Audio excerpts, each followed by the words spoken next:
Oh no, here you are. Just wanted to end it. Say hi. Hi.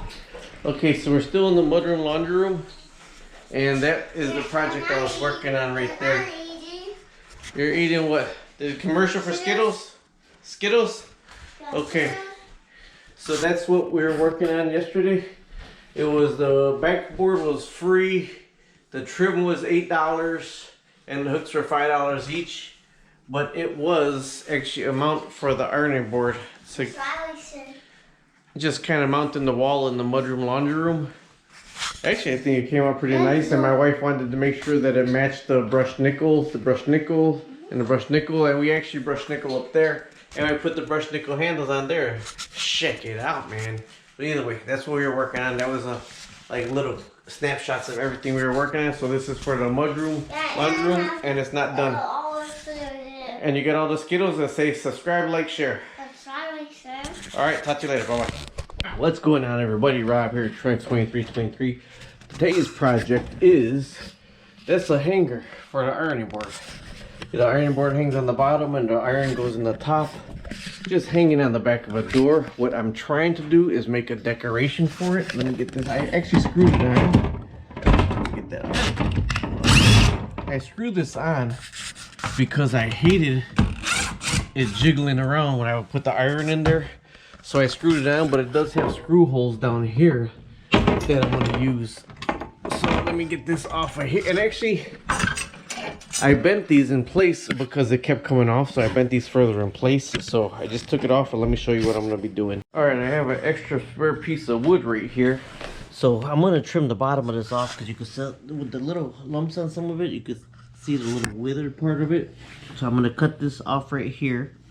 And then I'm going to put the trim around it and frame it. And this is what the ironing is going to get screwed to right here. And let me show you why. So we got the laundry room here. And it's trimmed and quartered all around the windows. It has the trim, got the laundry room sign. All the windows are trimmed. And the ironing board is going to get hung right here. So the garbage can is going to get out the way. We're going to hang the ironing board here. So I got to measure to see how much of wood I can put in right here to make it symmetrical between here and here, and then put it right there. That's what I'm trying to do. Let's see if it works. Okay, people, feel like the commercial when when EF Hutton talks, people listens. My wife changed the plans. We are going with these right here. So what I did is I measured this down there with that, with the original angle that I got for the ironing board. I drew lines since it's going to be painted, and then I put those at the same angle. Now I'm going to measure from the bottom to here, from the bottom to here, and then I'm going to get the equal measurements for my venture to say the top under here up. And then I'm going to cut the line across the top right here, and the trim is going to be put evenly around all this right here, so the trim doesn't even matter right now. It's getting these hooks centered and on the right angle in between the board. All right, work with me here, people. I'm trying to do this. Alrighty, so here I am. I got my measurements already. I use my square, my speed square, and my measuring tape, and I measured 3.5 from here. I measured like 4.5 and 3.5. I got my circles where the screw holes go, and those are even. I got my trajectory angles from the original piece. And now, even distance from here to the bottom of this, because this is further in. So from here to the bottom of this, and from the top of the ball to the top. Because when I put the trim around, I kind of want this whole thing in the center, not just this in the center right here. Then these will be looking like they're too high to the top. So let me get that first cut right here. Remember, when you're cutting, you could either cut on the line, it'll be a little bit short. You could cut this to the line, it'll be a lot of short. And you could get this side with the blade right on the line, and it'll be right on the money. All right, here I am downstairs. I cut my board, and I freaking dropped it with my gimpy thumb, but it doesn't matter because I'm putting trim around this anyways. But there's my patterns that I got on here. But I am going to have to scuff it with a red scrubby because we are going to paint it. So I do want the paint to stick. You see, you got to get all that shine off of it for the paint to stick. But I don't want this to come off. So Since I have the circles where I need them, I'm going to use the smallest drill bit ever to pre-drill these holes so that I can scrub it and not have to worry about it. And laugh with me a bit, because the smallest drill bit that I have is too small for my drill. It slides in and out at the tightest possible, therefore I'm going to scuff up or two holes. I got two more to do over here. Now we gotta scuff it up to get all the shine off.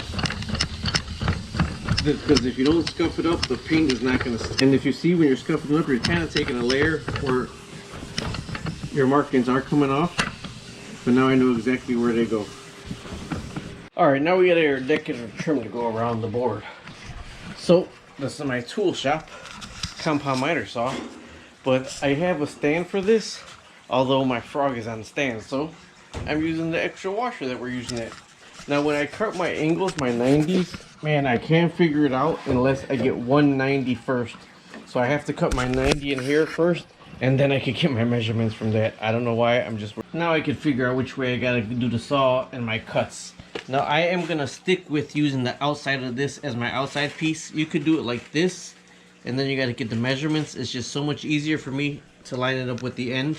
So I'm gonna go end to end, and that's gonna be, when I go end to end, I know end to end is gonna be the long piece. If you're putting it like this, your end to end will be the short side, but my end to end is gonna be the long side. Now how I'm gonna cut it, because it's gonna go on the inside like this. I'm measuring 13.5 from the very tip of this, 13.5 inches in, but I gotta switch the saw to the other side to get the other side cut. Because if I cut it right here, I'm gonna start another one, but I didn't close the end of the box yet, so I gotta switch the saw around. And 13.5 from outside to outside. Alright, so I got my 13.5 marker right there. What I'm trying to do is eyeball right here. I tried using the speed square, but it's not big enough. So I know it's gonna, my cut's gonna be right along this side of this red side, so I'm eyeballing that right there. Oh, fire. To get my 90, don't push the button, just eyeball it. Don't push it down that much, because if you push it down too much, you're even gonna cut it. Now I'm gonna cut to the left of the mark that I made, is what I'm attempting to do. The left of the mark that I made.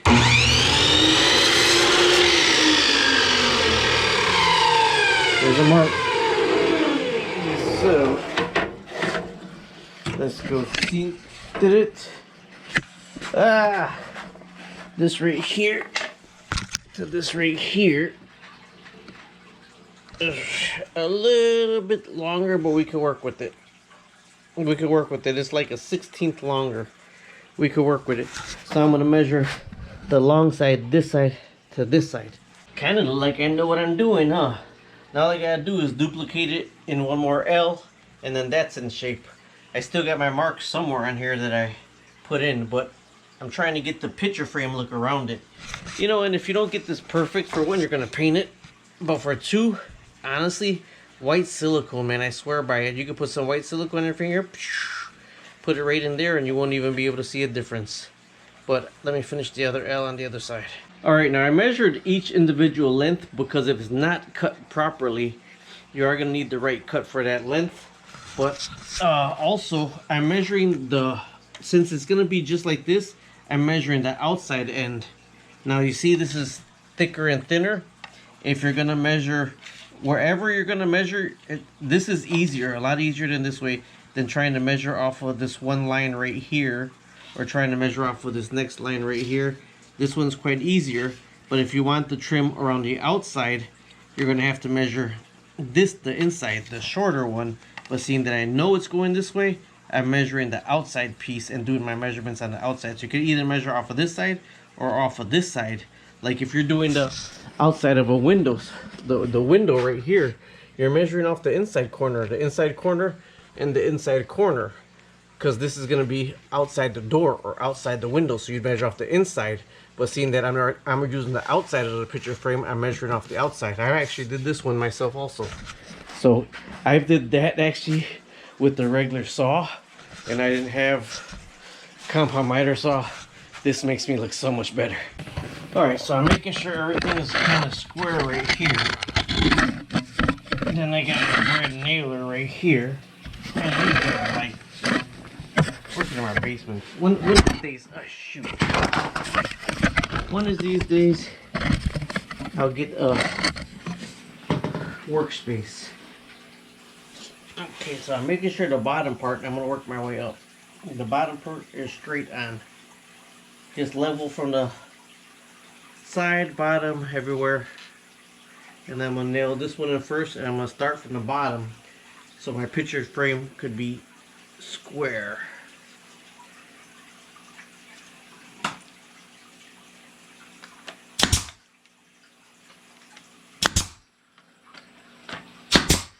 Alright. Now I can mark from start from the other side over here. And make sure this is square with the picture frame and straight so you can hit your other one into it. Okay. Those are in there. And then this is gonna be the top one, but I'm not gonna put this top one on yet until I finish putting this other side one on over here. And then the top will be the final piece that I gotta put on. This one right here, I'm making sure this corner is straight, and it's as straight as I can get it at the end board over here.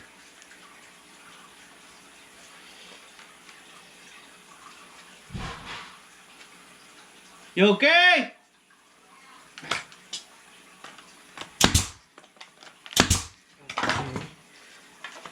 Put on the last piece over here.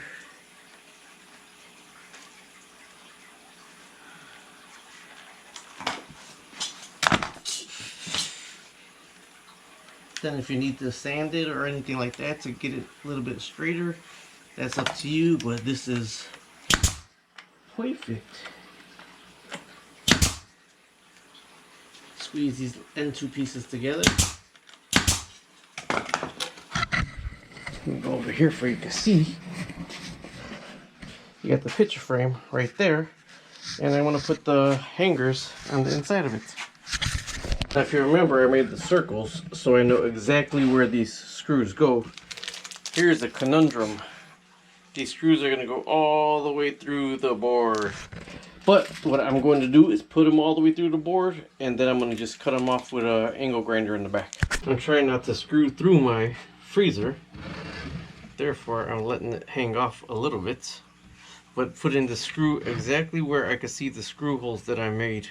Because remember, I made these screw holes earlier, and they gotta be angled because this ironing board is like a V-shaped thingy.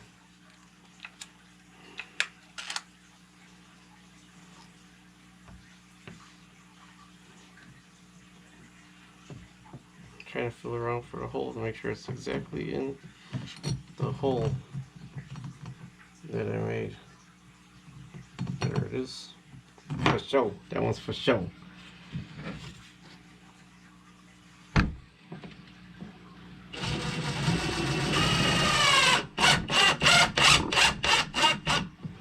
Okay, before I hit that one all the way in, I'm gonna put the next one on.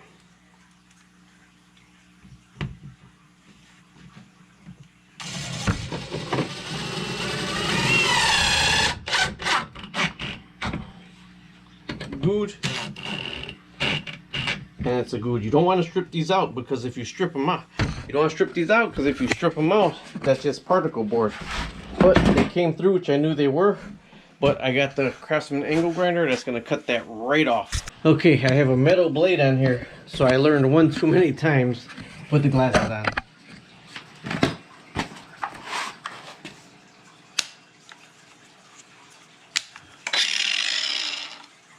I wish I had a lock on it.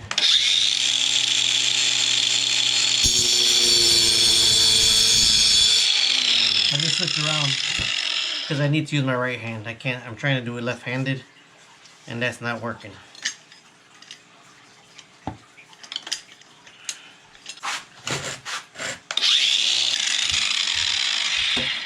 Ah, how about that? How about that? Now that's going to be hanging on the wall, so you're not going to see that, but I'm probably going to paint that over anyways. Right in there, and that's enough threads in there just to hold the ironing board up. You'll see what it's going to be used for tomorrow. I'm just going to let it dry.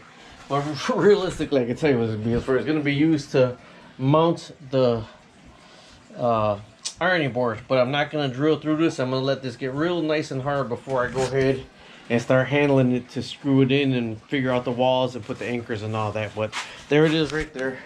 Something, I mean, this was, believe it or not, these hooks were $5 each. The trim was $7, and I had the backboard right there, and I had the paint.